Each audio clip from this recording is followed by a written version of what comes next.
So with the release of the new map that gives special buffs and properties to specific towers, I figured this paves the way for several 2 towers chimps combos that were not possible before this update to now be possible on this map. And one of those combos I think might be a part of that group is this: blooncineration and Spirit of the Forest. I think the biggest problem with this combo before was the mid game, because think about the stepping stone upgrades. You got Jungle's Bounty into Spirit of the Forest, and then you have, you know, Shattering Shells, which was just no damage, into Blooncineration.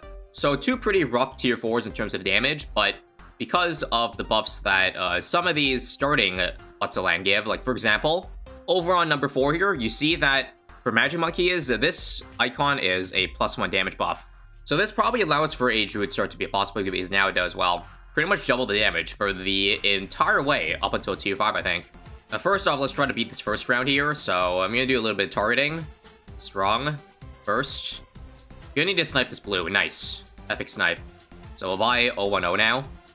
And as for where I want to put the mortar, I'm thinking plot of land number 8. This one's a military one that gives, well, another +1. And in fact, that's the only military plot of land that is not water. So you pretty much have no choice but to put it there. But yeah, that also pretty much doubles the damage of the mortar. Provided, well, I don't go for the Bloom Buster cross path. Talk about that later. Yeah, again, every attack from this Druid here is pretty much 1 damage up until Spirit of the Forest, so this is going to be a really nice buff for us, and should allow us to save up for the Spirit of the Forest, hopefully. Now, I did do a little bit of testing before this, just to make sure it was possible. By a bit of testing, I mean a couple hours, but it looks close, but doable, so here's to hoping. And as you can see, thanks to this double damage buff, we can basically save up straight up for Druid of the Jungle. And then now we can just go for, well, mortar whenever this plot of land is available. I think it's like around 16 or so. Not really too urgent as to when to get it, aside from, well, before around 24. That's, of course, when the camel comes in. So here we go, double damage mortar coming right up. And now I guess I should discuss cross-pathing, because they did buff the 205 this update to do 150 damage instead of 100 for the DOT, which is pretty massive. Unfortunately, I'm pretty sure our only viable option here is going to be middle path, because that, well, synergizes better with the +1 damage.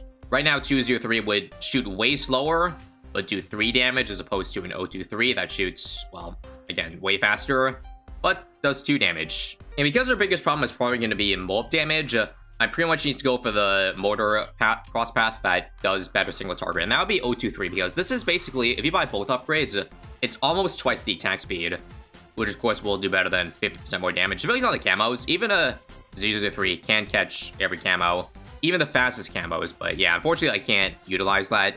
Sure, would have been nice to guarantee a win late game with 205, because I think, despite 005 being very good at mob damager, I'm not sure if it's enough to, like, basically solo the contents of a bad on this map. But either way, here is round 40, by the way. I guess I'll buy the crosspath now, and I'll show you that, yeah, we're lacking that mob D. So we need to pop this mob way earlier than this, yeah, that's for sure. Let's give it another go. So you can see from the top just how annoying mobs are going to be. Pretty much have to have every mortar shot land on the Moab. And even with that, the earliest case of when we pop the Moab is literally right it's about to exit the Druid of the Jungle's range. And come on, spawn vines. Thanks. Now, luckily for us, I think round 40 is going to be one of the harder mob rounds, because the thing is, if there's other balloons that spawn alongside the mobs in a round, that might make it easier for us, because maybe the chain from the Druid can affect them, hit the Moab, or maybe the random thorns that it shoots out, since it has multiple fears, can go way outside its range and get the mob that way, allowing us to deal with it a little bit better. Now, of course, the downside is that, well, in the 50 is also multiple Moabs, so it's not quite as easy as I say it is on paper. But again, we'll see. I think if I did the math correctly, we can afford the Spirit of the Forest at about the late 50s or so. Also, in case you guys didn't know, I should mention other changes to the Druid, and that the Jungle's Bounty got buffed. Now the vines that drop on the ground have 40 pierce to 30, so that's cool. On top of that, you can also target the vine, so that's really helpful. Before, we used to target strong, but now it follows your targeting, so in case you need a vine to snipe maybe green-blue the exit, then you can do that. We have a lot of things at our disposal to maximize our potential, so that is a good thing in that it might make this possible, but, well, of course the bad thing is that I need to micro, and micro very good. And I'm sure you guys can already imagine how painful precise mortar targeting constantly is. So I think this round I'm gonna need to redo it. Yeah. I think I'm gonna turn off auto start every round now because I pretty much need the first shot to land on the mob to get that DUT. And everything else going on it immediately. This mob is basically solo, so essentially we're acting like the same thing. I'll also switch to first, wait for it, now. To snipe the ceramics. Oh, come on, we're not getting vines. Okay, now we are. Back here. This one's gonna be hard to take down because I wasn't getting mortar shots on it initially. And I don't think any lightning got changed, but hopefully. Come on. I actually think what I might do as well is literally target away, because if you actually pop these cerams into maybe faster balloons, then that may be worse for you. It might be better off just waiting for the druid to, you know, kill the first 2 ceramics and then get the next 2. Just a tip or 2 that I learned from my testing sessions. Now, for this round, since there's 2 mobs, we have to make sure to, well, try to at least, if 2 mobs are next to each other, to get shots on both of them at once. Come on. I will let it go, because I think Druid can get this. Nice. See, this round's easier than round 50, or 40. This round has 3 mobs, though, so be careful. Let's try to change charting like that. I'm gonna get a shot on the 2nd and 3rd Moab, just to get Bernie on it. And let's see, back here, for more shots. Yeah, we popped that one way earlier, okay. I can let that go. And let's see, number 2 popped. I'm gonna let that go, I think, right? Is that a good idea? Oh, nope. Come on. Ah. Alright, the lightning kind of cucked us there, but yeah, as you can see, definitely doable with a bit of better micro. Okay, come on here. So, number 1, done. I'll let the lightning clean up the rest. And hopefully this pops early. I'm going to alternate between 2 and 3. There we go. Pop that one. And lightning can, lightning can clean that up. Nice. And last part. Nice. 53. Only like 5 tries or so.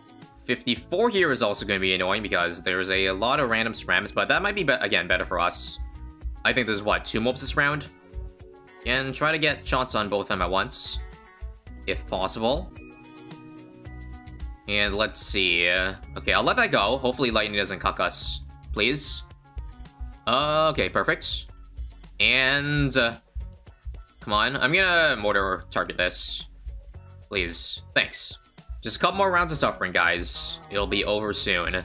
55 and 56 are going to be trivial because, well, it's basically the same as round 40, but just with balloons at the start. Alright, round 56, another trivial round where I'll just do the same thing. Nice. 57, though. There are 4 mobs, guys, and they come in packs.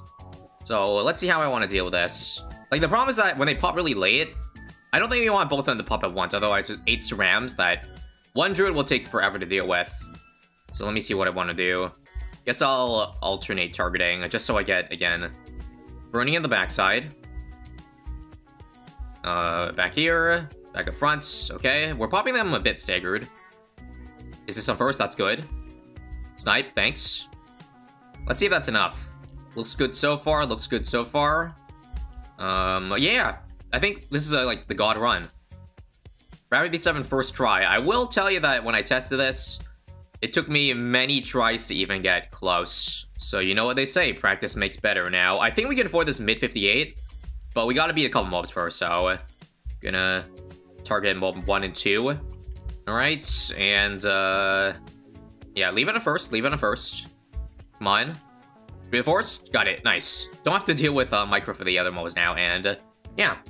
We got through what might be the hardest part of the challenge. Because I think from here, Spirit of the Forest can basically solo everything up until, well, DDTs and very strong balloons. That's what the Bloons TD works well with. Like, again, this combo wasn't possible not because of the late game being hard. It was literally just the mid game right there. And you saw with these damage buffs just how it made it possible. And even then, it was still pretty close.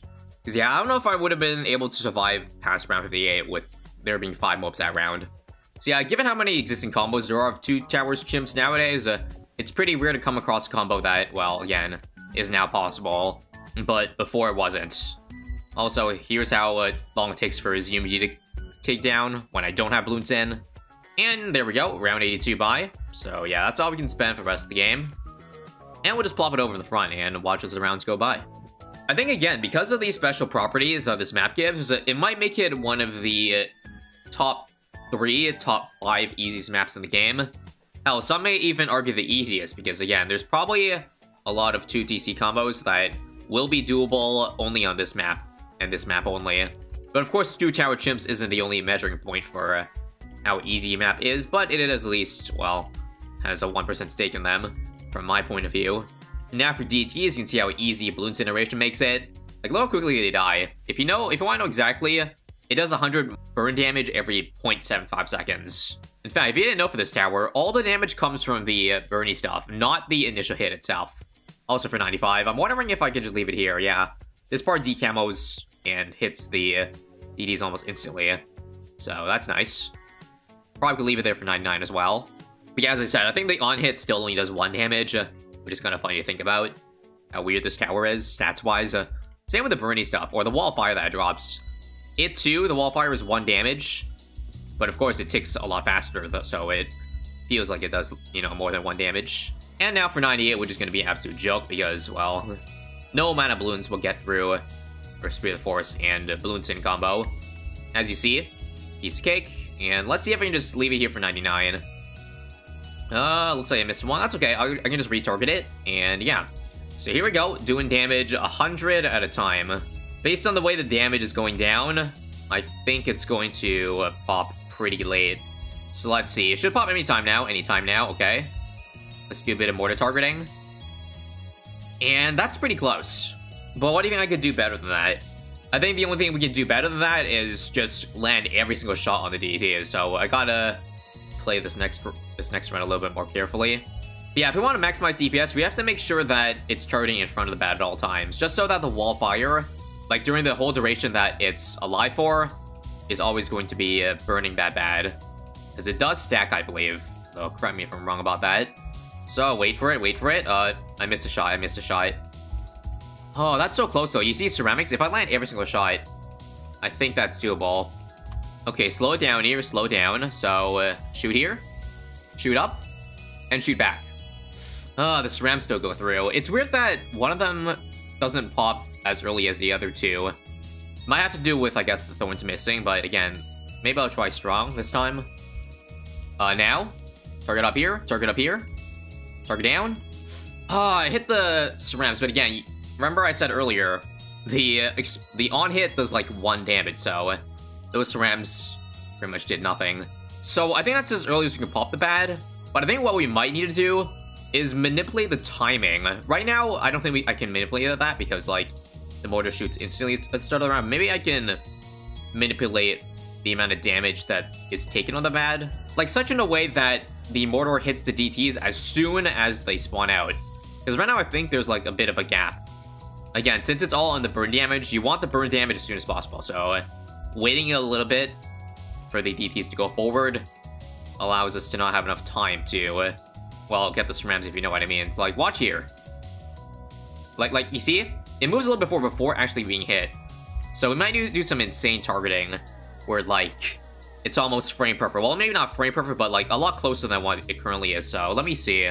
I think what I could do is maybe have my first shot, I don't know, miss.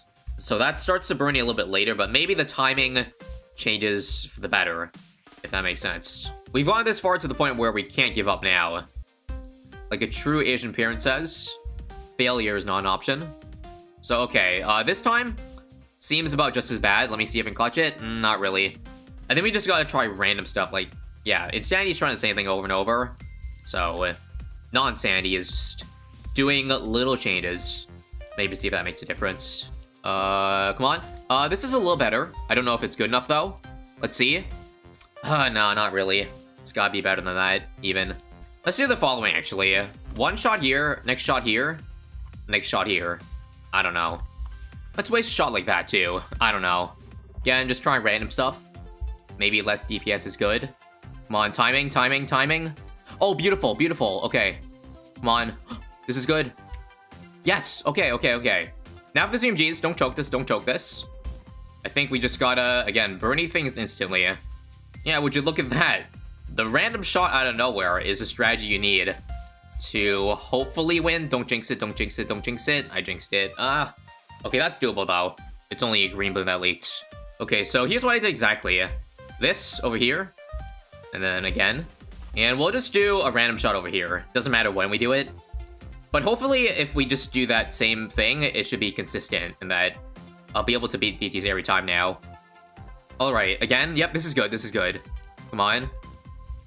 Nice, nice, nice. Okay. Yeah, all it takes is finding the right strategy. So, again, maybe I'll get the wall fire a bit early in the track, like this. I'm not looking, that worked, wow. That was super duper close, but wow, we pulled it off. A 2 towers chimps combo, now only doable on this update. If this map was any nanometer shorter, I don't think this would have been possible. But thanks NinjaQ for making it perfect length. Maybe it would have been nice to have it longer just to make things easier for myself, but yeah. In the end, I guess making it this close just makes it more satisfying in the end, so GG's. And just for proof of concept, here it is. Go ahead and share the code. That is all for today. If you enjoyed my pain and suffering, then subscribe to see more of that. And I'll see you guys later with more update stuff.